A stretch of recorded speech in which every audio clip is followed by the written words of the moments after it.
الحمد لله نحمده ونستعينه ونستغفره ونستهديه ونعوذ بالله من شرور أنفسنا ومن سيئات أعمالنا من يهده الله فلا مضل له ومن يضلل فلا هادي له وأشهد أن لا إله إلا الله وحده لا شريك له وأشهد أن محمدا عبده ورسوله يا أيها الذين آمنوا اتقوا الله حق تقاته ولا تموتن إلا وأنتم مسلمون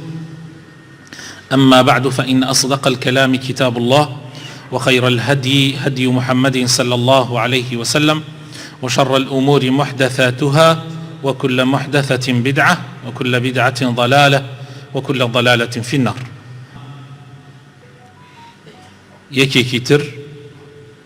لەو ئافاتانەی لەو بەڵایانەی کە ئەبێتە مایەی ئەوەی کە ئینسان زۆر گوناحبار بکە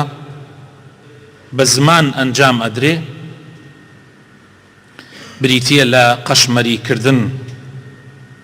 الاستهزاء والسخرية. قەشمەریکردن و گاڵتە پێکردن، طبعا گاڵتەکردن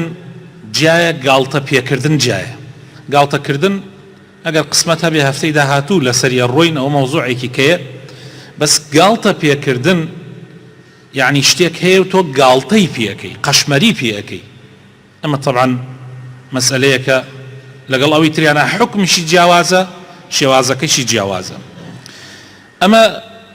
من کردومە بە سێ بەشەوە: گاڵتە پێکردن و قەشمەری پێکردن کردومە بە سێ بەشەوە. بەشی یەکەمیان گاڵتەکردن بە دین، بە پیرۆزیەکانی ئیسلام. گاڵتەکردن نەعوذ بالله، خوا پەنامان بدە بەخوای پەروەردگار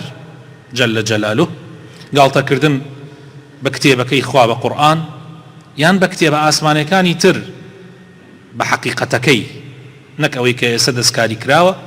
گاڵتەکردن بە پێغەمبەرانی خوا و بە تایبەت بە محەممەد صلی الله عليه وسلم پێغەمبەری آخر زەمان.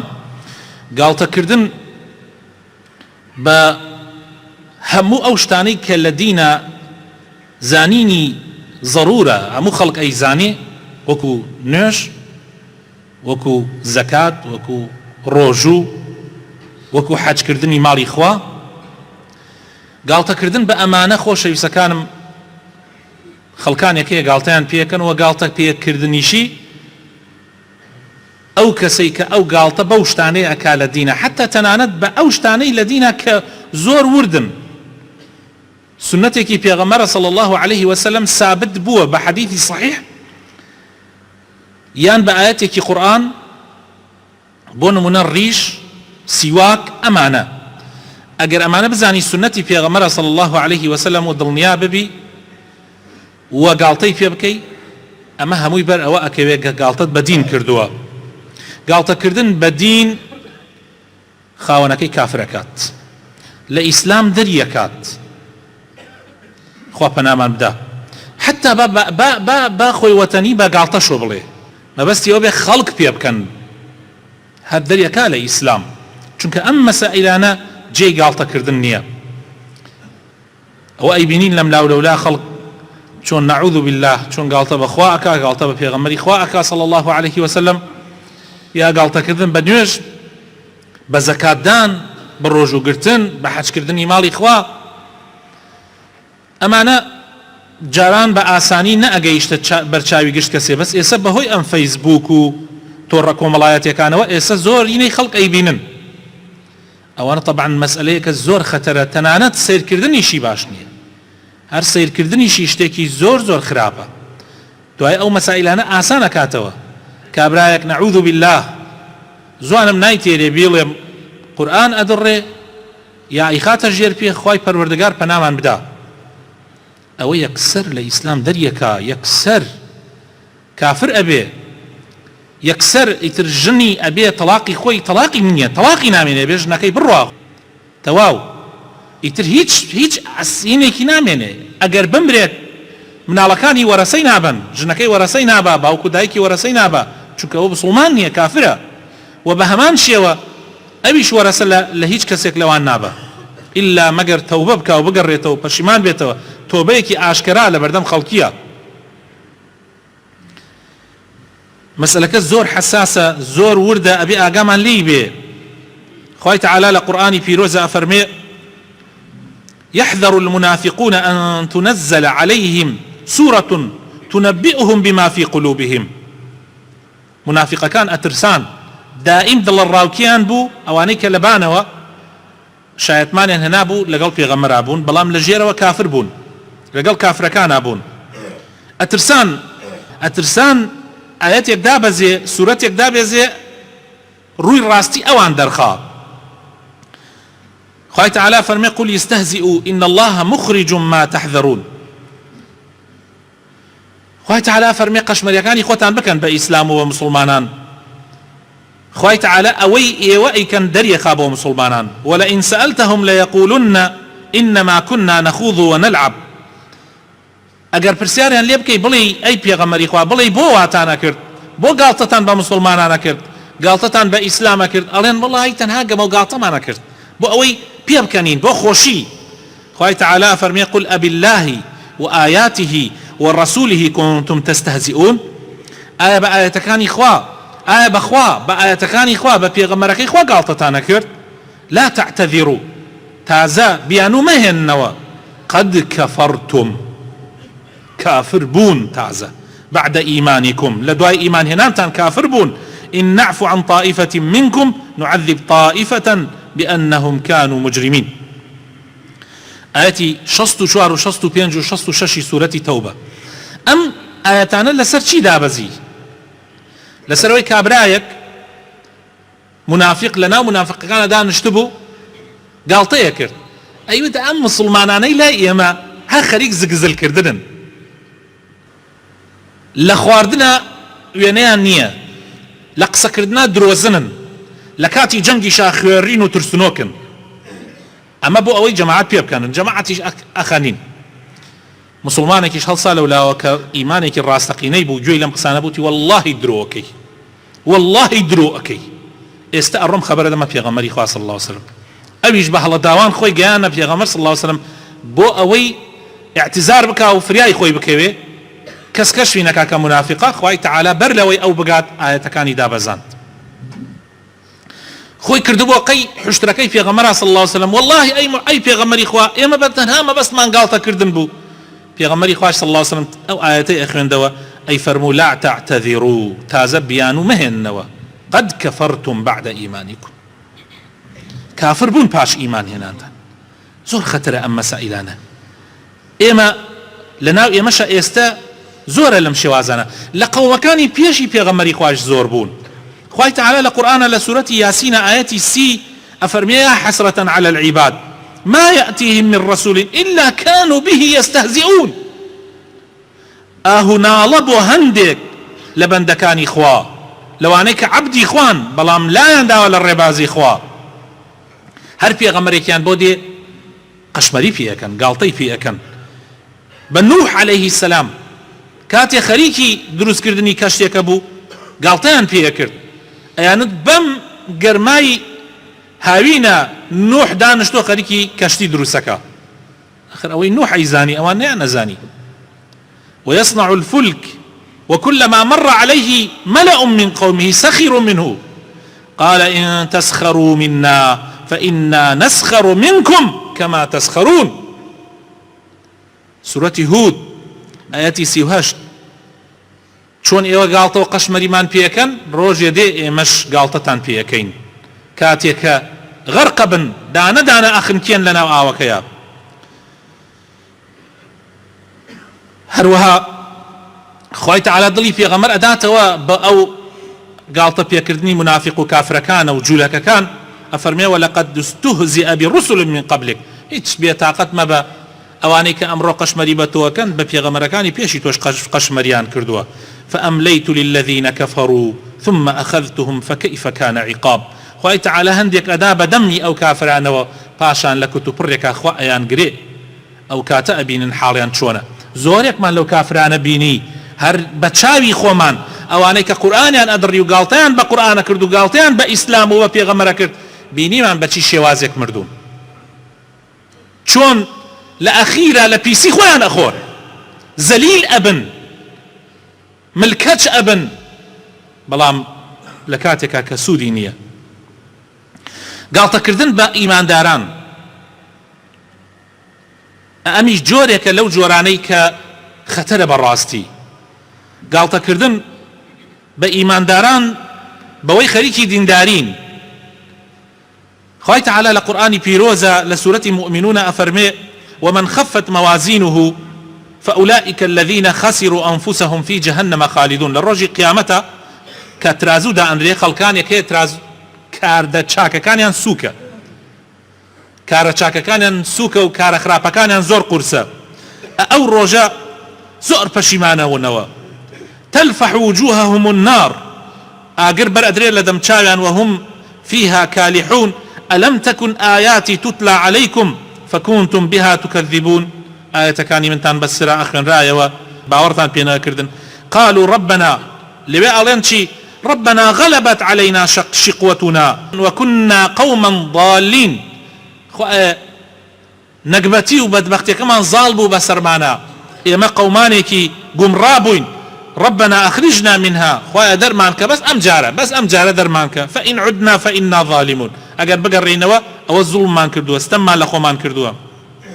خويا تعالى فرمي اخسأوا قال اخسأوا فيها بيدنبن لالبن ولا تكلمون سنكن إنه كان فريق من عبادي يقولون ربنا آمنا فاغفر لنا وارحمنا وأنت خير الراحمين. ها أو إيمان داراني كخليكي عبادت بون خليكي نوش كردن بون خليكي طاعت ودعاء كردن بون أيانود پروردگارمان ليمان خوش ببا رحمان بيبكا تو باشترين بالرحماني ايوه فاتخذتموهم سخريا ايوه قشمريتان بيانا كرت قالتتان بيانا كرت دي امرو بتشيجن اوانيش هان لشويني ليك اخوي تعالى فرمي إني جزيتهم اليوم بما صبروا أنهم هم الفائزون. جا خوش يسكانم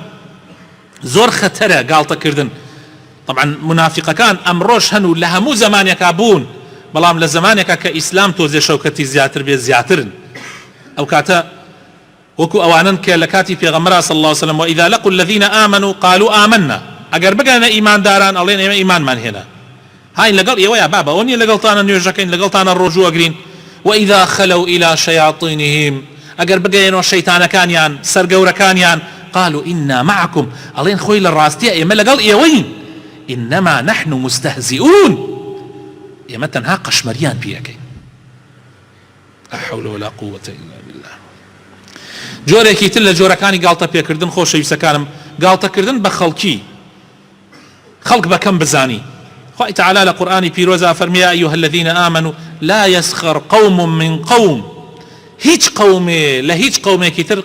زياترني باكس قشمري بكس نكا كس قشمري بكس نكا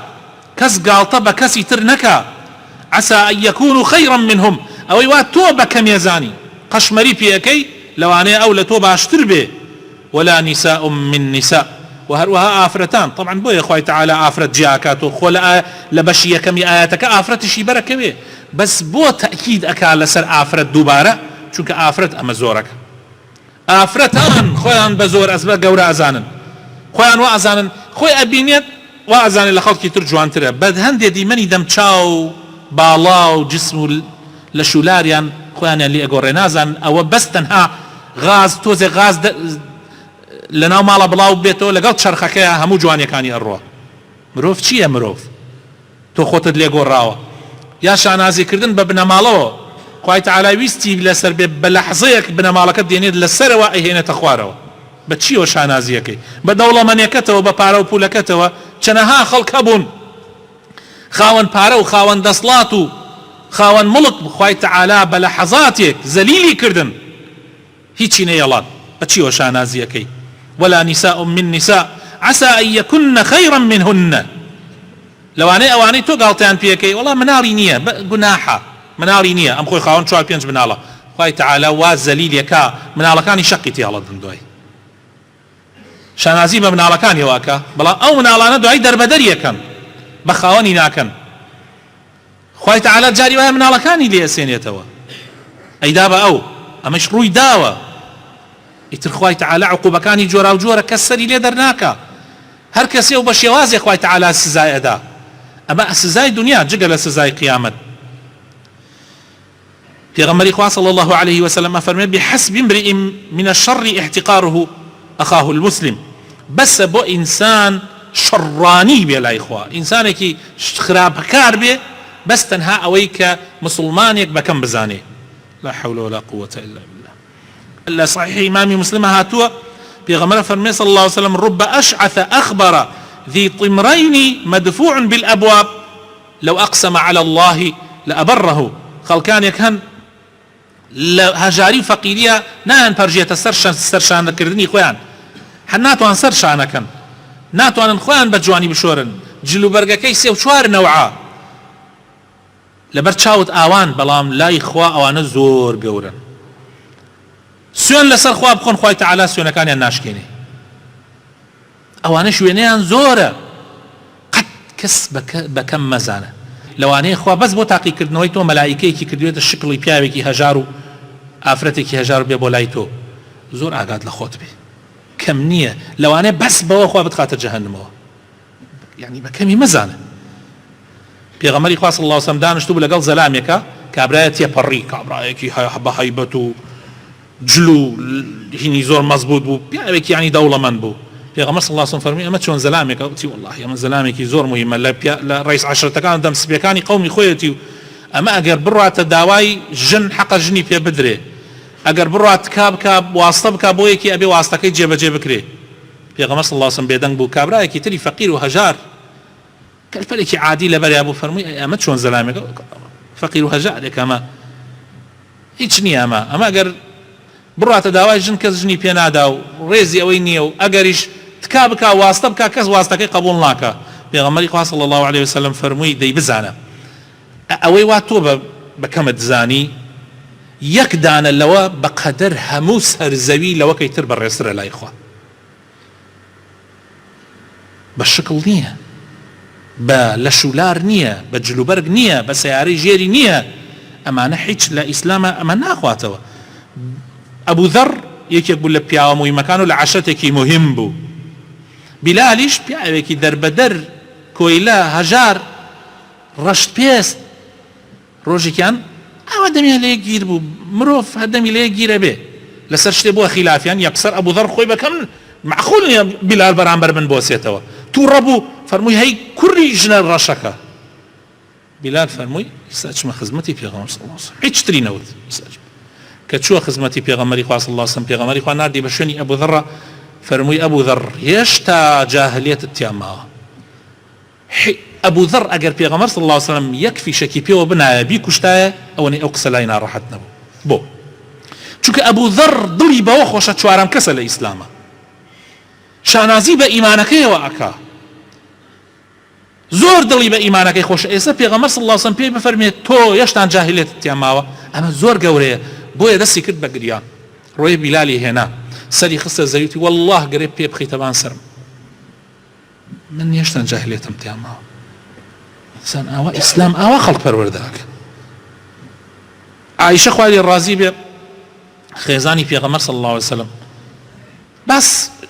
سەفیە کریا سەفیە ئافرەتێکی خێزانێکی پێغەمبەر بوو صلی الله عليه وسلم بەس تۆزێ کورتە باڵا بوو عایشەش باڵا بەرز و گەنجتر و بە کچێتی پێغەمبەر خواستوێتی و ئەویشی بە بێوەژنی خواستووە. پێغەمبەری خوا صلی الله عليه وسلم کە باسی کرد عایشە فەرمووی ئەی پێغەمبەری خوا سەفیە هەر بەدەست ئاوە سەفیە چییە ینی ئاوا دەست یعنی بچووکە کورتە باڵایە. پێغەمبەر صلی الله عليه وسلم فەرمووی والله ما أحب أني حكيت إنسانا وإن لي كذا وكذا. فەرمووی والله پێم خۆش نییە ئەگەر ئاوا لەم دنیایان پێ بدرێ ئیشارەتی ئاوا بکەم بە ئینسانێک. فەرمووی والله عایشە ئەو قسەی تۆ بیکە ناو بەحرێکە بۆ گەنێکە بیکە ناو بەحرێکە بۆ گەنێکە. عایشە لە بیری ناچێ بۆیە بۆمانی باسەکاتەوە. ئاەتێکمانەیە لە قورئانە لە سورەتی کەهف ئاەتی 49 خوای تەعالا فەرمێ طبعا ئاەتەکە يعني كم جاء خوێنی تۆ گریانت نایە. يا ويلتنا ما لهذا الكتاب لا يغادر صغيرة ولا كبيرة إلا أحصاها. كاتي كتابك كان نادر تدستوى للروج قيامته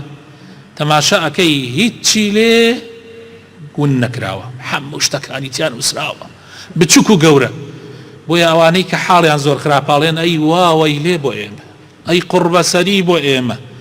أم كتابت شيء لا يغادر صغيرة ولا كبيرة إلا أحصاها ووجدوا ما عملوا حاضرا ولا يظلم ربك أحدا. قال تعالى استملك اسناك سبحان الله زانيان ألين صغيرة وكبيرة أما تشي وأوبيا وهوارك أهل أو برو جهنم الرهوارك علي أم كتابة بتشكو قورا إنك علي صغيرة كبريتية لشي بريتية لبيكنين بكسيك كسيك بيني أو سوشوار كزدان شنيك اكتيا بربي بلاتا أو بزق خانينيكي بوكي يعني بقش مديوة لا حول ولا قوة إلا أي كبيرك تشي كبيرك أويا بيبكني ها ها ها فلانكس قهقها زانان أفرمن بچوكك التبسم بالاستهزاء بالمؤمن أي قوركتشيا القهقهة بذلك خوفنا مامده يا ربي خويا رحمن بيبكي يا ربي خويا هداية مامدي نور إيمان بخيط الله مانو يا ربي لبلا مصيبة بدورمان بقري يا ربي خويا وخاتنا وجوانا كان يخوت لو أنا نبين كقشمري وقالطة بهيج كسيككين خويا لو أنا نبين كوا قشمري وقالطة بمسلمانان بكين يا ربي خويا لو أنا نبين كوا هلا برانبر بدينك بكين يا ربي خويا بخاتنا وجوانا كان يخوت شفاينا خوش كان من بدا يا ربي خويا رحم بمردو كان من بكا رحم بدايك وباوك وبراو خوش كان من بكا يا ربي خويا بخاتنا وجوانا كان يخوت بخاطر اسمي عظم يخوت يا ربي خويا هدايتي مالو من المنبدا يا ربي كردستان محفوظ كله مو بلا مصيبتك فتنة ودباركت يا ربي خويا هلقرا يا رب العالمين يا ربي خويا بخاطرنا وجوانا كان يخوت بخاطر اسمي عظم يخوت يا رب العالمين خويا يا ربي إصلاحي حلمان بكي بزيد كما بيته يا رب العالمين هر كسي تماحي أمولاتك أو أي أمولات برو خراب با يا ربي خوايا يا ربي خوايا بدردي خوايا ومشغولي آمين خوش يسكان مسلمان برا يسكان أو كساني أو خلقيك تو أيان ناسي يان لتو قورترن يا لتو بچوكترن يا هاو تمني دون أواني لتو قورترن هەرگیز بەکەمیان مەزانە چونکە